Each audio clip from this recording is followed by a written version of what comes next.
Protect your DNA. BioPQQ can promote formation of new mitochondria. Infowarsstore.com.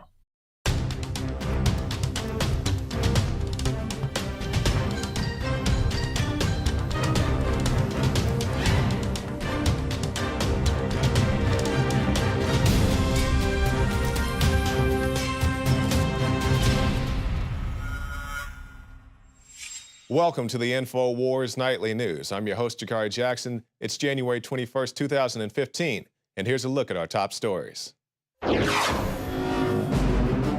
Tonight, Obama promises expensive goodies for the middle class.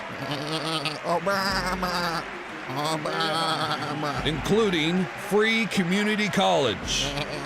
Then, the first book written in Gitmo unveils the bare truth behind the notorious prison. I will close Guantanamo. I will restore habeas corpus. Guantanamo, that's easy. Close down Guantanamo. And Samsung responds to privacy concerns over TVs recording personal conversations. All that plus much more up next on the Infowars Nightly News.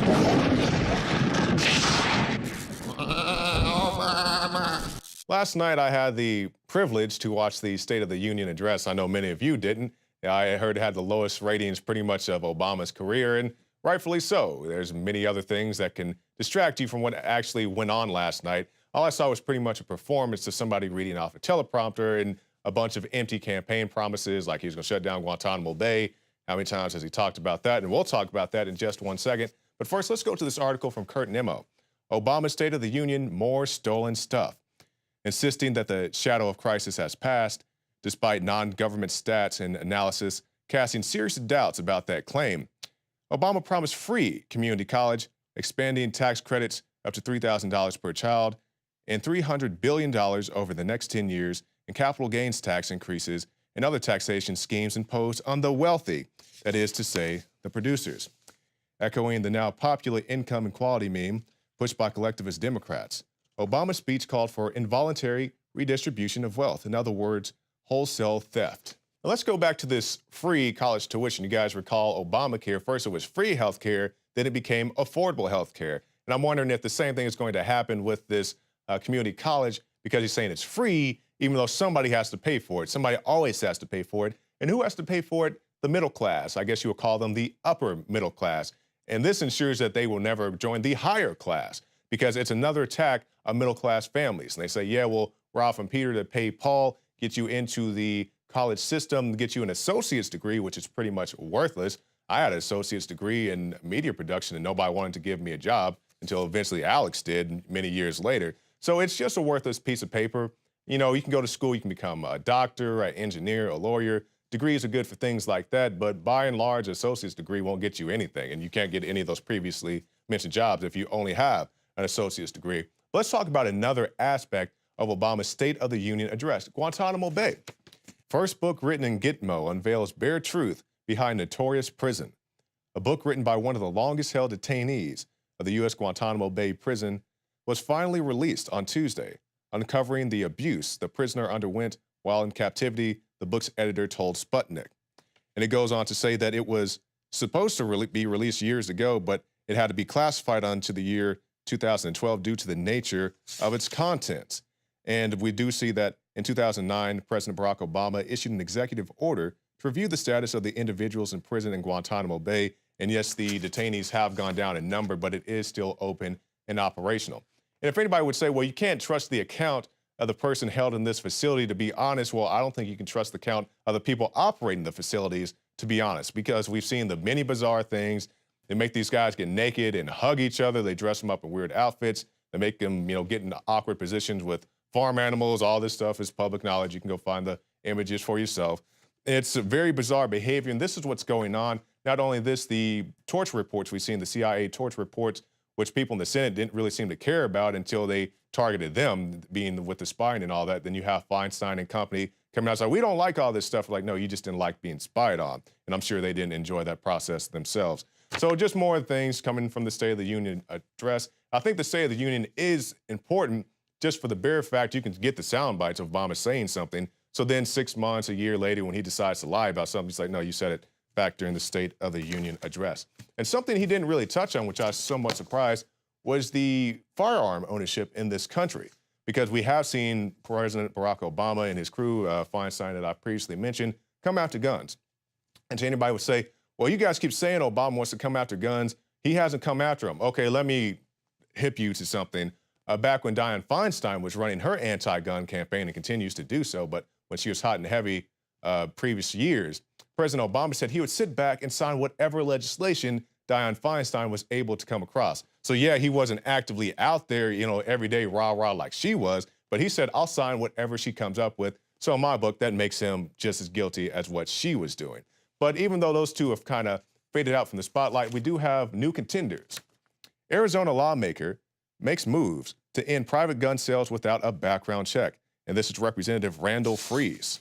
And this is a trio of bills that call for expanded background checks on private gun transfers and limits on firearm use by youths under age 14, and also criminalize the private transfer of firearms by requiring all private transfers to be conducted through a FFL dealer, and would restrict the use of any auto-loading firearm by a shooter under the age of 14 years old, which is to say that you can't transfer your firearm to your son, or you can't give one to your dad. And also they say they don't want children to use firearms. And to anybody who says that a child should never touch a firearm, look at this report from the vault. As citizens in New York refuse to register their weapons, with politicians who have armed bodyguards, new schemes to infringe upon Second Amendment rights are already in the works. The Justice Department is clamoring for American gun owners to have smart guns that wouldn't operate without biometrics and/or some type of proximity device, such as a watch. You may say, well, what's wrong with that? In Iowa, a father was forced to leave a gun range because the state said his daughters were too young to fire a handgun even with adult supervision. You may also be saying, guns and children don't mix. A child should never be allowed anywhere near a gun. A male enters, he has a gun in his hand, and he points it toward this young man. At that point, the young man fired his handgun at the suspect, and the suspect was hit. But it surprised me a little bit, that he would do something like this, but in a way I'm glad he did. I'm glad his father trained him for this. When I was back there on the phone with 911, I heard the bathroom light turn on that was leading to the closet. And when I saw the door handle turn, I shot him. I guess it went through the door and went through him and went through the wall. A 15-year-old boy and his 12-year-old sister had been home alone in the Mount Royal Village subdivision. Then about 2:30, a pair of home invaders tried the front and back doors, then broke a back window. The brother grabbed his father's assault rifle and knew what to do with it. Two suspects showed up at Tomball Hospital. One, the adult, had multiple gunshot wounds and was flown to Memorial Hermann Hospital. But under laws such as those in Iowa, those children wouldn't have been able to defend themselves, especially if the weapons they used were their parents' registered smart guns. So as the establishment continues to put perfume on the pig known as gun control, remind them that the Second Amendment shall not be infringed. You can find more reports at Infowars.com. And those are just some of the examples of these things that you don't hear about. But something else that you probably didn't hear about, a knife attack in China. And this is why you need a firearm. China beheading, 2 dead in brutal knife attack in Yan'an shopping mall. And a person is believed to have been beheaded at a Chinese shopping mall in a knife attack that reportedly left 2 dead. Eyewitness photos published by a Hong Kong news outlet showed 2 dead bodies slumped on the floor in a pool of blood. Another showed a police officer picking up a severed head and placing it in what appeared to be a forensic bag.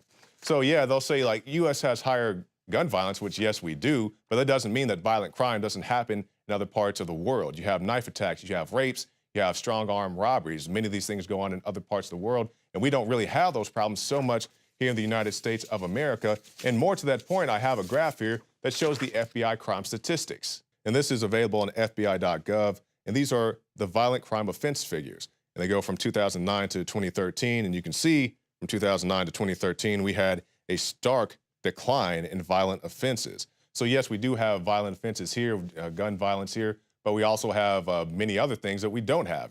They have more knife attacks in other parts of the world and things such as that. And also here in the United States, you're much more likely to be killed by a blunt object like a baseball bat, a hammer, or even a knife than you are to be killed by a fully automatic weapon, even though they keep trying to ban the fully automatic weapons. They kill very few people nationally here in this country. Those are usually the most sensational stories. Yes, I will agree with you, but those are used in very small numbers of crimes.